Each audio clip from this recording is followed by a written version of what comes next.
Films, as a rule, explain themselves. Triangle is not one of them. It dares you to keep up instead. It looks familiar enough to begin with, a small group of people, a boat trip, a sudden storm, distress call and a huge abandoned liner. I mean, don't stop me if you've heard this before, of course you have. But stop me if you haven't seen this film before because, look, fair warning, spoilers ahoy. Let's take a look at what makes Triangle cult, actually. On the surface, Triangle wears the skin of a mid-2000s slasher. It's got the isolated location, the final girl energy and the mysterious killer, but it's wearing that skin as a disguise.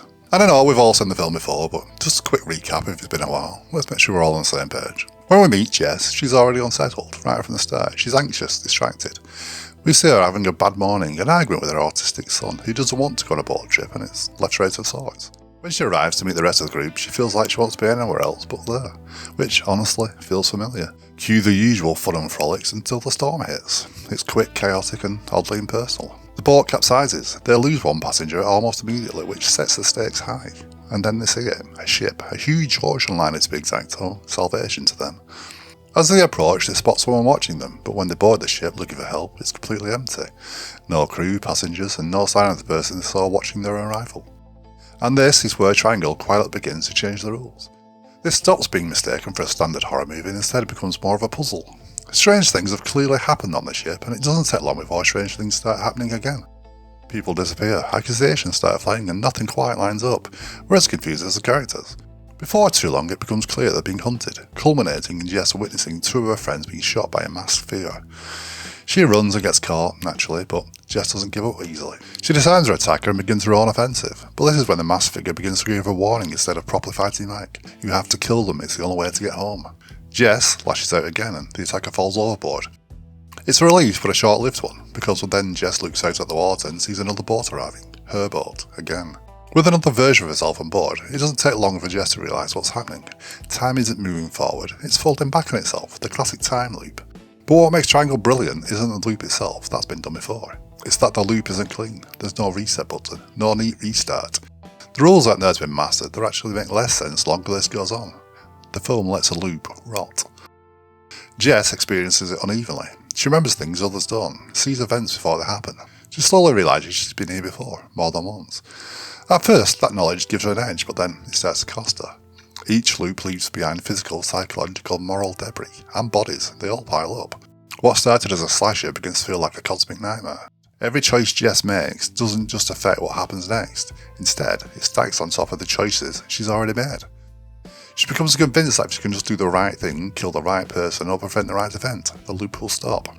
But everything she tries only breaks more things. And slowly, at the same time Jess does, the realisation begins to dawn. She isn't trapped by the situation, she's trapped by herself. Jess isn't trying to survive, she's trying to win. And this is where Triangle separates itself from other cult science fiction thrillers. It has no interest in clever mechanics for their own sake. The time loop isn't a gimmick, it's a punishment. They'll return! Who are you? They'll return. You have to kill them.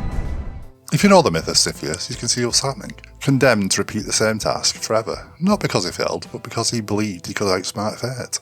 Even the name of the ship matters, Aeolus, Cepheus' father. If you caught that on first watch, fair play. Jess tells herself she's doing all this for her son, it's justified, necessary even. But the film never lets her off the hook. Each pass through the loop reveals more of who she really is. Her temper, her selfishness, her willingness to sacrifice others if it means she gets another chance. And here's the most unsettling part.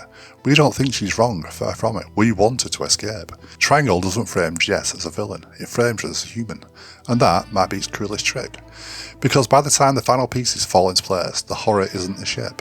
It isn't the murders, it's not even the time loop. It's the realisation that the loop began before the film started. The storm didn't cause this, no, Jess did. The argument that morning with her son wasn't just a bad moment, it was an abusive one when seen in full. The version of Jess we believed the hero, yeah, not so much. When she finally sees herself clearly, she's horrified, but she tries to take back control. She kills the other version of herself and approaches her son with a genuine remorse and promises to try and make things better for him, trying to do better. But the loop doesn't care, she's still trapped. Distracted again, she crashes the car and the accident takes her son's life. A taxi driver stops to help, clearly knowing she's been involved with the accident but offers a ride anyway. Almost absent-mindedly, she has to be taken back to the harbour. And when he drops her off, he asks her if she's planning to return and she promises she will. And that's when the loop closes. Jess arrives at the dock and boards the boat, just like we saw at the start. She was given a chance to walk away. Instead of accepting responsibility, well, she chose to try again. The taxi driver isn't just a driver, he's Sharon, the ferryman. She could have stepped off, she didn't. Things were never repeating because of the storm, they're repeating because Jess refused to accept responsibility. The ending doesn't explain itself, it doesn't tidy anything up, it simply shows you the truth and leaves you with it. And that's why Triangle has lasted. It wasn't marketed well and it didn't have stars, it wasn't a crowd pleaser. But over time, it found its audience. I think word of mouth did more for this film than most others I can think of. The name passed around like a campfire legend. And that's how it became cult. Triangle doesn't want you comfortable, it wants you complicit. Because once you understand what's happening, you're left with the same question Jess never can answer. If you could go back and try again, how far would you go before admitting you're the problem? Films, as a rule, explain themselves. Triangle is not one of them. It dares you to keep up instead. No, I'm kidding. Anyways, I've been Paul, and Triangle is cult, actually. If you like this video, do me a favour and drop a like. Subscribe as well if you want while you're there. Or don't, I'm not going anywhere. Hopefully, I shall catch you on the next Rewind. Thanks for watching.